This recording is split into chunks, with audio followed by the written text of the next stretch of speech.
इधर Cambodia police station हवालात में। तो आज में तीसरी रात है, इधर हमारी कोई बात नहीं सुन रहा। हमने सिर्फ एक टाइम का खाना खाया, वो 2 रातों के बाद। हमें यहाँ पे ना ही खाना मिल रहा है और ना ही कुछ चीज़ मिल रही है खाने को।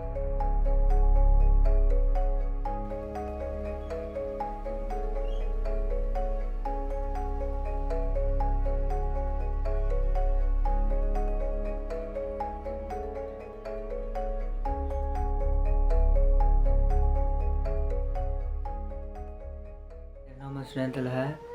मैं सिनावा तहसील कोटद्दू डिस्ट्रिक्ट मुजफ्फरगढ़ में रहता हूँ। मेरी उम्र 23 साल है। मैं कुछ साल से कुछ शुगर मिल में काम कर रहा हूँ। तो वहाँ पे हमारे साथ एक आकिब याकूब वाला लड़का आया जो लाहौर से बिलोंग करता है और वहाँ पे लाहौर पंजाब यूनिवर्सिटी में लॉ कर रहा है। तो पिछले कुछ दिनों से उसका स्टेटस लगे हुए थे, थाईलैंड के वीज़े अवेलेबल हैं बिग अपॉर्चुनिटी। तो मैंने उनको कहा कि इसकी सैलरी क्या है। उन्होंने मुझे कहा कि इसकी सैलरी $1200 है और हफ्ते के अंदर एक दिन छुट्टी भी है। तो 6 महीने का कॉन्ट्रैक्ट है। 6 महीने के बाद आपको पाकिस्तान आने की इजाज़त दी जाएगी।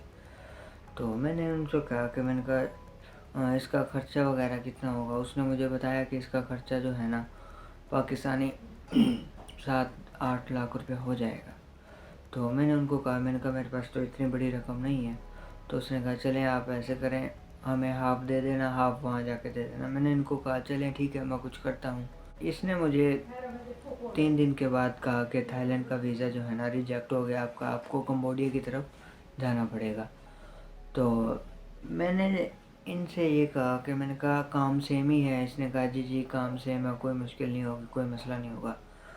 तो मैंने जब पासपोर्ट वगैरह इनकी तरफ सेंड किए तो इन्होंने मुझे 3 दिन बाद रिस्पांस दिया कि आपका काम हो गया और आपने आने वाले 2 दिनों में ट्रैवल करना है। तो जैसे ही हम पूनम पाना कंबोडिया के एयरपोर्ट में इंटर हुए तो एजेंट ने फिर हमसे रब्ता किया। एजेंट ने वहीं पे हमें क्लियर बता दिया कि भाई हमारा काम था आपको कंबोडिया भेजना, आगे आपकी मर्ज़ी काम करें या ना करें, और वो आपसे काम करवा के रहेंगे जिनकी तरफ हमने आपको भेजा।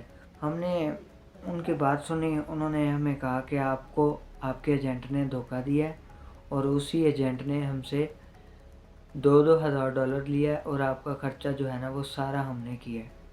हम यहाँ से जो इतने पैसे 4 लाख रुपए भर के गए थे पाकिस्तान से और इतनी बड़ी अमाउंट दे के गए थे, वो भी किसी से लेकर पकड़ कर उधार लिया, कहीं से कुछ किया।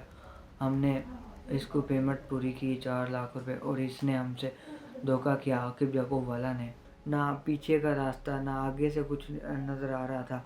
और हम जब बिल्डिंग से बाहर निकलते थे तो उनके चंद लोग जो है ना हमारे पीछे हमें ट्रेस करते थे।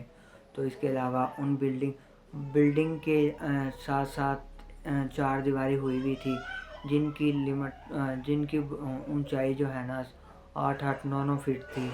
तो उसके अलावा उनके ऊपर जो है ना लोहे की बाड़ें लगी हुई थी। हम लोहे की बाड़ों में उन्होंने 11-11 हज़ार वोल्टेज का करंट छोड़ा हुआ था। हमने अपनी फैमिली से रब्ता किया, उनको कहा कि हम इतनी बड़ी मुसीबत में आए, अगर आप कुछ कर सकते हैं। तो अम्मी ने मुझे कहा कि बेटा मेरे पास तो ना जो प्लाट था जमा किया हुआ, जो किस्तों पे लिया हुआ, वो भी हमने आगे सेल कर दिया, बड़ी मुश्किल से जो लिया था। तो अब्बू तो थे नहीं मेरे, अम्मी ने अपना प्लाट सेल किया। इस तरीके से हमने उनको $2500 पे किया और उसके अलावा वो अभी भी कह रहे थे कि हमें और दें।